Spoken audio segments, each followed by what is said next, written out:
Pandora's box is a new history of the First World War.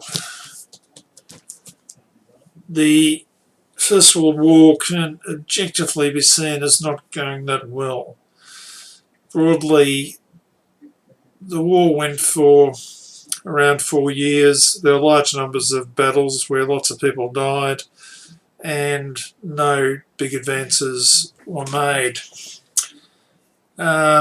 A brief run through of the history of the war would be that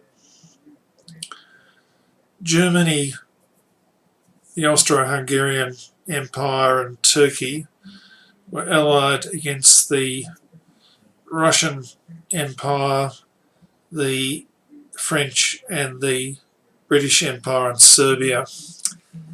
The French-British-Russian coalition by far outnumbered the Germans, and also they were able to outproduce the Germans in terms of munitions and other forms of output. The German strategy was to attack in the west, defeat France, and that was based on the fact they thought that the Russians would be extremely inefficient at mobilising, moving their forces forward. And then after the Germans beat France, they'd then turn on Russia and then hopefully win. What happened in reality was that the German invasion of France through Belgium wasn't a success. The French were able to move forces north. They stopped the movement of the German troops, and effectively a trench line eventually formed.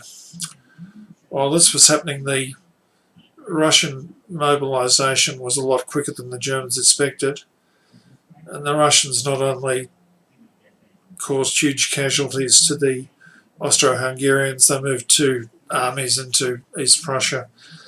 The Germans were able to exploit the poor command of the Russians, and they destroyed 2 Russian armies and were able to stabilise the front.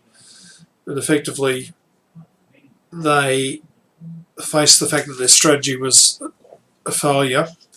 The German commander, Molt, had a nervous breakdown and resigned, and the War Minister, Falkenhayn, took over command of the German forces.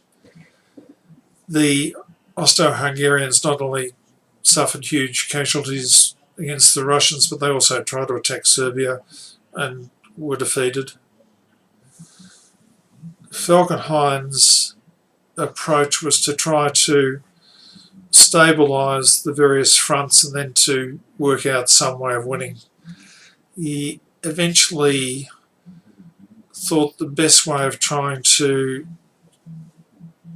get a successful outcome for Germany was to stage a series of attacks on the French and to try to bleed them to death, to bring them to the negotiating table to try to work out a negotiated peace. And he staged a battle at Verdun, which is reasonably famous, where he'd hoped to use artillery superiority to cause disproportionate French casualties. The Allied approach was to attack Germany simultaneously, hoping that their larger numbers would eventually lead to success. In 1915, there were a series of battles on the Western Front which were broadly unsuccessful. The French and the Germans attacked. They hoped that by using large amounts of artillery they could kill the German defensive forces and then advance. But what happened was that the Germans naturally expected this to happen. They dug their troops in, and they dug bunkers and so forth based on what they perceived was sufficient depth to prevent the deaths of their troops. What happened was that because of the efficiency of the weapons which had been developed, machine guns, accurate quick-firing rifles, quick-firing artillery, the Germans only had to have a small number of their defenders survive to be able to thwart various Allied attacks. So in 1916, the French, the Russians, and the English again decided to try simultaneous attacks. The British attacked on the Somme, and the Russians mounted what was known as the Brusilov offensive. The British attacks on the Somme were initially quite unsuccessful. 50,000 casualties were incurred in the first day, but they and the French continued to attack over a period of some months. They didn't succeed in terms of breaking through the German line or gaining much material, but they inflicted about 400,000 casualties. The French and the British combined had about 600,000 casualties. In the east, the Russians lost about 1 million men. The Austro-Hungarians suffered about 750,000 casualties, the Germans about 250,000. But all of the fronts were more or less stable. By this time, the Germans had decided to get rid of Falkenhayn as his strategy of attrition of Verdun had not been successful, and he was replaced by Hindenburg and Ludendorff, who'd been successful generals on the Eastern Front. They decided to try to put Russia out of the war and then to try to achieve a superiority on the Western Front and then effectively win. The Western Allies continued with their policy of attempting simultaneous offensives. In 1917, the Germans were able to put Russia out of the war. They inflicted a large defeat on the Italians, and in 1918 they were able to transfer large numbers of troops to the Western Front and have an attempt to win. They were unsuccessful and then in the end lost the war. Previous histories of the First World War coming out between the wars and immediately after the Second World War tended to paint the whole struggle as one in which incompetent generals led brave troops foolishly and they fought lots of stupid, pointless battles. In more recent times, the histories have tended to look at the nature of the battles and to come to a more sort of nuanced opinion about what happened. Broadly, the invention of an accurate, quick-firing rifle, the invention of machine guns, long-range artillery, quick-firing artillery, all cause significant problems about how battles should be run. Rather than commanders being stupid, I mean, some were, such as the Italian commanders appear to have been particularly thick, but most of the Allied and German commanders tended to try to change and adopt their tactics in a way to get improved results. The British and the French developed the tank. They changed the use of artillery from one of trying to annihilate the enemy to one of trying to suppress enemy fire, so they used things like creeping barrages and tried to use counter-battery fire to destroy the enemy artillery support. The Germans developed an idea called infiltration tactics, which really means deferring authority downwards so that troops at the local level could attack in areas where there were weaknesses and have an overall grasp of the battle plan. and to move independently, and these tactics are extremely successful, and with the result of the victory in Italy and the East, and also in the latter stages of the war.